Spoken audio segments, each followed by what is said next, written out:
અપમાન જ લાગે ને કે ક્યાં ઓલો ડિગ્રી લીધેલો ને ક્યાં 10 નાપાસ થયેલો એ સન્માન કરે, પણ એને તરત એમ કે એનું સન્માન માયાભાઈ કરશે તો તાળીઓ પાડે ને બધા. હું 10 નાપાસ જ છું. તમે કેટલું ભણ્યા એ મહત્વનું નથી સાહેબ, ઈશ્વરે તમને શું બનાવ્યા છે એના ઉપર આધાર છે મોટામાં મોટો. એટલે ભગવાને આપણને માણસ બનાવીને મોકલ્યા છે. વાત એટલે જ કરી કે આ કાંઈક ને કાંઈક કળા લઈને ઈશ્વરે મોકલ્યા છે. એ કળાની અંદર તમે પ્રવેશ કરી જાઓ અને તમારી વોરા જે છે, તમારી જે 20 થી 30 વર્ષની જે ઉંમર છે ને સાહેબ, એ તમારી વોરા ભેગી કરવાની છે, વાયડાઈ કરવાની છે જ નહીં. આ મને આવડે એવા દુહા ગાતા ભાઈ ભાઈ કરાવતા. તમને એમ લાગે કે મને નો કાંઈ મટીરિયલ મારી પાસે હોય, રાણો મારા રાણા રીતે ન ગાઈ શકું? ગાય જ શકું. લીલુડો છે ઘોડલો હાથમાંથી ગાય જ શકું. અને પછી રામા પીરે એમ કહેવાય ઘોડો નાખ્યો અને બાદશાહના બાટકા બોલાવી દીધા. એવો કોઈ બાદશાહ આવશે ને તેથી ઈશ્વર એવાને કોકને મોકલશે. જેથી અકબર આવશે તેથી રાણો ગમે ત્યાંલી કૂદીને પ્રગટ થશે. ચિંતા કરતા નહીં. કંસ આવશે ને તો મારો દ્વારકાધીશ ગમે ત્યાંલી આવશે અને એવી પરિસ્થિતિ હશે તેથી રામો પીર લીલુડો ઘોડવે સડીને 100% આવશે. અત્યારે એવું કાંઈ નથી ને ખોટે ખોટું આપણે કાયતરા મળવા હાવ. હવે અત્યારે આપણે તલવાર બબે બાંધીને બખ્તર પહેરીને આટા મારીએ તો ગામ ગાંડા કે હું કે, કારણ કે હામો અકબર નથી યાર.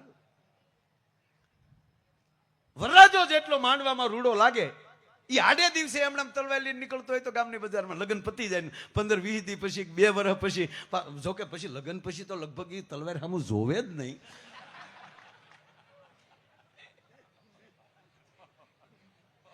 અમારા ઘણી વાર સન્માન હોય ને તો ઘણા સાફા તલવારથી સન્માન કરે, પણ આ હું કામ કરો?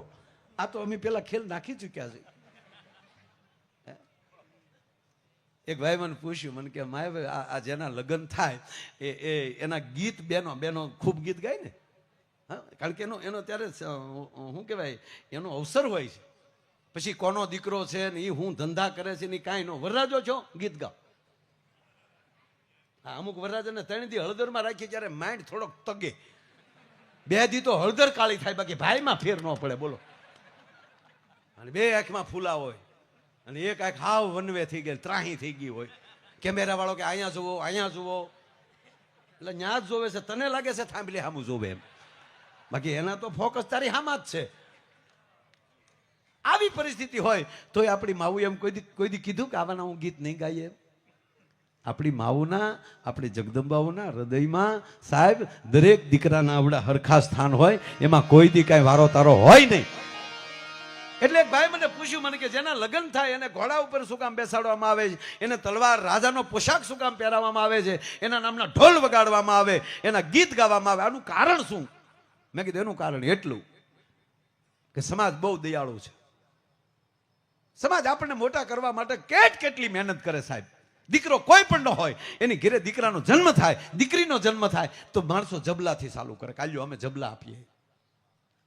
એ જ દીકરાનું નામકરણ થાય ત્યારે પણ બારોટને ચોપડા વધાવે કે લ્યો અમે 5-5 રૂપિયા લખાવીએ, તમારા આંગળે પ્રસંગ સારો કરો, તમારો દીકરો રૂડો થાય. એ જ દીકરાના લગ્ન થાય પાછો સમાજ ચાંદલા કરે, ફુલેકા વધાવે, પીઠિયું ના દે. કાલ્યો અમે આપીએ પણ તમારો વરો હારો કરો. એને આખો પ્રસંગ પૂરો થાય ને પછી પરિવાર બેહીને દીકરાને કહેવું જોવે કે દીકરા, અત્યાર સુધી તને રૂડો કરવા માટે આ જગત ચાંદલા હુદીથી લઈને તારા જબલા હુદી હારી આવ્યો. અરે છોડો સાહેબ, પેલા પૈસા નહોતા, આપણી પાસે કાંઈ નહોતું, ખાલી એક હોનાની વીંટી હોય તોય એને જેનો દીકરો ભણતો એને પહેરાવા જતા હતા સાહેબ. પૈસો નહોતો પણ પ્રેમ બહુ હતો. અત્યારે દેખા દેખીએ મારી નાખ્યા હાવ. પેલા હતું નહીં કાંઈ, પણ લાગણી તો બહુ હતી કે આપણે ત્યાં જઈએ તો એનો વરો કેમ હારો થાય. અને હજી આપણી માતાઓમાં છે, જોજો કોઈ ગીતના પ્રસંગમાં જશે ને તો એ કાંઈ નહીં તો જો વાસણ ધોવા વાળું કોઈ નહીં હોય તો એ કેવડી હાડી પહેરી છે, કેવડી કિંમત, બધું છોડી મૂકશે. એ કસોટો વાળીને વાસણ, હાલો હાલો 2 બાયું હાલો. અરે છોડો, કોકની ઘરે સત્યનારાયણની કથા હોય ને તો આપણી માવું એમણામ પ્રસાદ નહીં ખાય, એના 2 કીર્તન ગાય, કાંઈ નહીં તો સત્યનારાયણની આરતી ગાય. ઉતારો આરતી શ્રી કૃષ્ણ ઘરે આવ્યા, અને આપણે બેઠા બેઠા કરતા. હવે ગોરને ગયો ને થોડીક ઉતારી રાખે, હું કઠિયારો કર્યા. નહીં રેખાથી આપણે ધૂન ગાઈ નાખીએ તો આપણા બાપનું વયું શું જાય નહીં, પણ આપણી માવું કીર્તન ગાય એને રૂડું કરશે. એટલે કોકનો આ દીકરો પડતો હોય તો એના 2 ગીત ગાઈ લે કે હાલો બે ગીત ગાઈ લઈએ અને એને આપણે ઉજળો કરી દેખાડીએ. એ એમણામ લાડવા ઝપટ કરીને નહીં આવે. હા, એમાંય કોક હશે, અમુક તો ગીતે એવા ગાય તો આપણે એમ થાય વેવાઈને બધાડીને પાછી ઉયો આવે. ક્યાંથી આવ્યો રે, ક્યાંથી આવ્યો રે, આ બાવળના ઠૂઠા જેવો ક્યાંથી આવ્યો રે, ન્યાલી ઉપાડે. આ ગીત કોણ ગાતું ખબર? હડી ગયેલા છોકરા આંખમાં નાખીને લાડવા સોરવા આવ્યું ને એ આ ગીતના ઉપાડ કરતા. પણ એ એક ફટાણા હતા, એક મીટર હતું. ત્રીજી વાત કે તમે કેવા ભાવમાં છો એના ઉપર આધાર છે. એક ભાઈ ઘરે મહેમાન આવ્યા હતા, તેને બાપાએ છોકરાને બાપાએ કીધું છોકરાને, જા તમારો દીકરો મહેમાન આવ્યા, જા ક્યાંક મહેમાન હાટું ક્યાંક લેતો આવ્યો. તમારો દીકરો રિક્ષા લઈ આવ્યો. બોલો, મહેમાન કે નીકળો, આવી ગઈ રિક્ષા તમારી, હાલો નીકળો. ખપ ખપ ધોડાવ્યો, હણેથા જેવા ટાટિયા લઈ લઈ. પછી મહેમાન ઉભા રહે, આવું અપમાન થાય. પછી મહેમાન તો નીકળી જાય ને એના બાપે બે ઠબાટ મારી કે આવું હોય, મેં તને કંઈક ઠંડુ ગરમ લેવા જવાનું કીધું, તે આ તમારે કહેવું જોઈએ ને, મારે એમ કે નહીં જાતો હોય. હું નહીં જાતાનો દીકરો થા, વિવેક શીખ. બેઠો ઉભો બહુ કે એ તો કવામાં હોય તો અવેડામાં આવે ને. તો બાપ ઢીલો પડી ગયો. પછી છોકરે પૂછ્યું કે પણ પાપા એ મહેમાન કોણ હતા? કે તારા બાપ તને જોવા આવ્યા હતા. પછી તો ઓલે સાયકલ વાહે કરી, પણ પછી રિક્ષા હાથમાં આવે, ઘણા આમ વાંઢા રહી ગયા, લખણે વાંઢા રહી ગયા.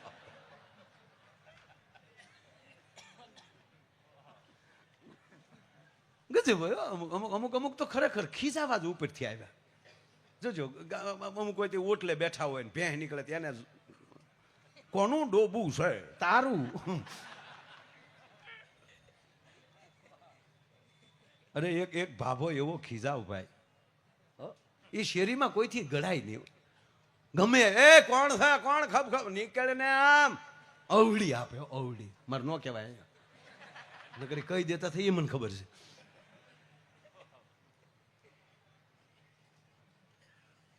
કૂતરું ન ગળે. હવે જો આપણે બધા આપણે ગામડા, હું ગામડામાં જ રહું છું, બરોબર ભાઈ? આજે આપણે સંસ્કૃતિ હચવાની એટલે મજા આવે. પણ હું તમને એક દાખલો દઉં. કૂતરું આમ દોડ્યું આવતું હોય, કૂતરું સામેલી દોડ્યું આવતું હોય અને તમે સૂટી લાકડીનો ઘા કરો ભાઈ, તો મને એ કયો, આગલા પગ કૂતરાના ભાંગે પાછલા? આગલા, બરોબર? હામું દોડ્યું આવતું હોય અને તમે છૂટો લાકડીનો ઘા કરો તો આગલા જ પગ ભાંગે ને, બરાબર છે? આ ભાભો વાહેલા ભાંગી નાખતો. બોલો, નોખું જ કરવું પછી. આ ભાભો ઘા કરે ને લાકડીનો એટલે કૂતરાના વાહેલા પગ ભાંગી જાય. હવે તમને એમ થાય કે માયા ભાઈ આવું થોડું હોય, પણ સાંભળી લો, આવી રીતે આમ લાકડીનો ઘા કરે ભાભો એટલે લાકડી છાડા. પણ નથી દક્ષિણના ફિલ્મો આવે એ મને અને જયાબેન ને બેને જ ખબર છે. આપણે જયાબેન જ કહેવાય ને, અમિતાભભાઈ ઘરના. એમાં જયાબેન ને અમિતાભભાઈ ને ધર્મેન્દ્રભાઈ ને હેમા માલીબેન, આ તેદુનું એને પાછું જામી ગયું, હજી સુધી હાજુ આવે છે હમણાં. બસંતે એ ફિલ્મમાં કયું નગરનું નામ શું હતું? રામનગર કે ગઢ? શું હતું? કેટલું કેટલું શું નામ હતું? ગીતાના બીજા અધ્યાયનું શું નામ છે?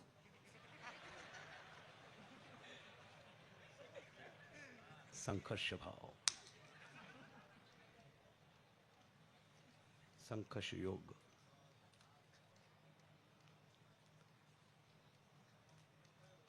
રામનગર હતું. ઈ ગામમાં લાઈટ હતી, એમાં લાઈટ નહોતી ઈ ગામમાં. ખબર? રોજ રાત્રે જયાબેન ફાનસ ઓલવવા નીકળે અને અમિતાભભાઈ પાણાને ઓઠીકણ દઈને ઓલું વાજુ વગાડતા હોય. એ ગામમાં લાઈટ નહોતી, બરોબર? તો ધર્મેન્દ્ર જે ટાંકા ઉપર સડી ગયો, મર જાઉંગા બટ જાઉંગા મોહીથી ટાંકો ભરતા એનથી.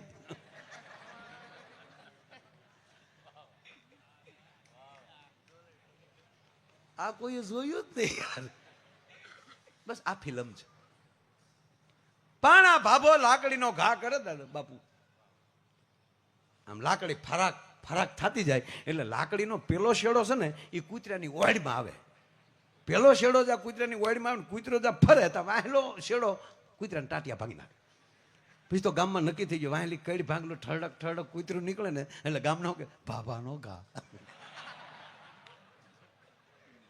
વિચારો હમણાં વાહે લીટા પાડતો પાડતો આજુ જતો હમણાં. આવો ભાભો. હવે એ ભાભો બરોબર એનો એન્ડ આવ્યો, મરણ પથારી એ ભાભો પડેલો. એ મરણ પથારીએ ભાભો પડેલો એટલે એના દીકરા બિચારા ડાયા એ દીકરા ઉપર ઉભેલા અને કીધું બાપા. ભાભો રોઈ પડ્યો. જાતા જાતા વિવેક આવી જાય ને તોય બેડો પાર થઈ જાય. છોકરાઓને કીધું બેટા ગામે આપણી ઇજ્જત બહુ કરી, મેં ગમે એટલી ગાળો દીધી, ગમે એવું વર્તન કર્યું, પણ ગામે કોઈ દી મારી અદબ નથી તોડી, મને આખી અણીએ જીવી લેવા દીધો. પણ બેટા મારા દીકરા હોવ ને તો એક કામ કરજો, મારા ગયા પછી મારી વાહે એવું કામ કરજો કે ગામ એમ કેવું જોવે કે એનો બાપ હારો હતો. એવું કામ કંઈક કરો કે ગામ એમ કે એનો બાપ બહુ હારો હતો. એટલે છોકરાએ કીધું કે આ બાપા એ બધું કરશો તમે ક્યાં આવો? વહેલી તકે તમે કોરોના આવે એ પહેલા ખોબો ઉપાડજો. ભાભો ગુજરી ગયો, એનું 12મું 13મું ગયું. સમય જતા એના પરિવાર બેઠા અને કીધું કે બાપાને ગુજરી ગઈ 1 વર્ષ થયું, આપણે પહેલી તિથિમાં એવું કંઈક આયોજન કરીએ અને આજુબાજુના 50 ગામમાં આપણો નામનો ડંકો વાગી જવો જોવે. ભલે સપ્તાહ કથા રાતે માયાભાઈનો બાપુનો પ્રોગ્રામ કમાને ભલે લાવવો પડે અને જમાવટ કરી. એ ગામ ધવાડા બહેન 7 ગામની બેનું દીકરીઓને દક્ષિણા દઈ, ભગવાનની ખૂબ આપણી પાસે ફેર છે, ખૂબ આપણે રૂપિયો વાપરીએ અને બાપની વાહ ડંકો વગાડી દઈ. જેમ બાપા તો રાજી થાય. બાપા કહેતા ગયા ને કે બાપ હારો હતો એવું કરાવજો. એટલે ઓલા ભાઈએ કીધું કે આવું ન કરાય કાંઈ બાપા વાહે. કે કેમ તા કે એવું તો કાંઈ હતું નહીં બાપામાં, કે વાહ ભાગવત થાય. પણ બાપા કહેતા ગયા તે સાંભળ્યું હું? બાપા એમ કહેતા ગયા કે તમે એવું મારી વાહે કામ કરજો કે ગામ એમ કેવો જોઈએ કે એનો બાપ હારો હતો. આવું કરીએ તો એમાં બાપ હારો ન થાય, એમાં આપણે હારા થાય. કે ભાઈ એનો બાપ ભલે ગમે હતો પણ છોકરા હારા, છોકરાએ વાહે કર્યું હારું, વખાણ તો આપણા થાય. આપણે તો બાપના વખાણ કરવાના, આપણા નહીં. આપણો બાપ હારો હતો તો ખર્ચો કરવાની જરૂર નથી. કે બાપા શું કરતા? ગાળું દેતા, આપણે ધોકા લ્યો. અને રોજ દિયાશ મેં 2 છોકરા 2 કોથળી પી અને ઊભી બજારે સડે, હામો મળે ને અવડી ગાળી દે અને હામો બોલે ને 2 ધોકા નાખ્યો. એનું ગામ કહેતું થઈ ગયું આની કરતાનો બાપ બહુ સારો હતો. એ જી અમે નિસારણી એ બનીને દુનિયામાં ઉભા રે ચડનારા તો. હવે પ્રોગ્રામ ચાલુ થાય.